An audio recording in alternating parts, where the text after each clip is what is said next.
Genesis chapter 50. Joseph threw himself upon his father and wept over him and kissed him. Then Joseph directed the physicians in his service to embalm his father Israel. So the physicians embalmed him, taking a full 40 days, for that was the time required for embalming. And the Egyptians mourned for him 70 days. When the days of mourning had passed, Joseph said to Pharaoh's court, "If I have found favor in your eyes, speak to Pharaoh for me.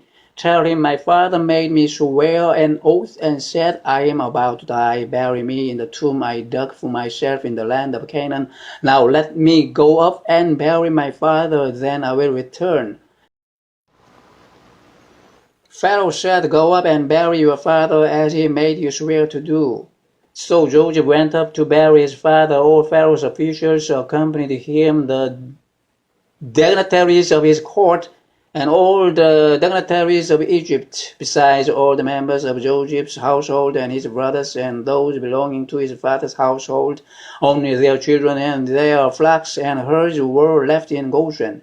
Chariots and horsemen also went up with him. It was a very large company. When they reached the threshing floor of Atad near the Jordan, they lamented loudly and bitterly. And there Joseph observed a 7-day period of mourning for his father. When the Canaanites who lived there saw the mourning at the threshing floor of Atad, they said, "The Egyptians are holding a solemn ceremony of mourning. That is why that place near the Jordan is called Abel Mizraim." So Jacob's sons did as he had commanded them. They carried him to the land of Canaan and buried him in the cave in the field of Machpelah near Mamre, which Abraham had bought as a burial place from Ephron the Hittite, along with the field. After burying his father, Joseph returned to Egypt together with his brothers and all the others who had gone with him to bury his father. When Joseph's brothers saw that their father was dead, they said, "What if Joseph holds a grudge against us and pays us back for all the wrongs we did to him?" So they sent word to Joseph, saying, "Your father left these instructions before he died.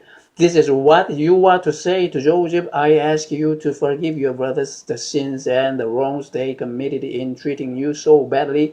Now please forgive the sins of the servants of the God of your father." When their message came to him, Joseph wept. His brothers then came and threw themselves down before him. "We are your slaves," they said. But Joseph said to them, "Don't be afraid. Am I in the place of God? You intended to harm me, but God intended it for good to accomplish what is now being done, the saving of many lives. So then, don't be afraid. I will provide for you and your children." And he reassured them and spoke kindly to them. Joseph stayed in Egypt along with all his father's family. He lived 110 years and saw the third generation of Ephraim's children. Also the children of Machir, son of Manasseh, were placed at birth on Joseph's knees. Then Joseph said to his brothers, "I am about to die, but God will surely come to your aid and take you up out of this land to the land He promised on oath to Abraham, Isaac, and Jacob." And Joseph made the sons of Israel swear an oath and said, "God will surely come to your aid, and then you must carry my bones up from this place."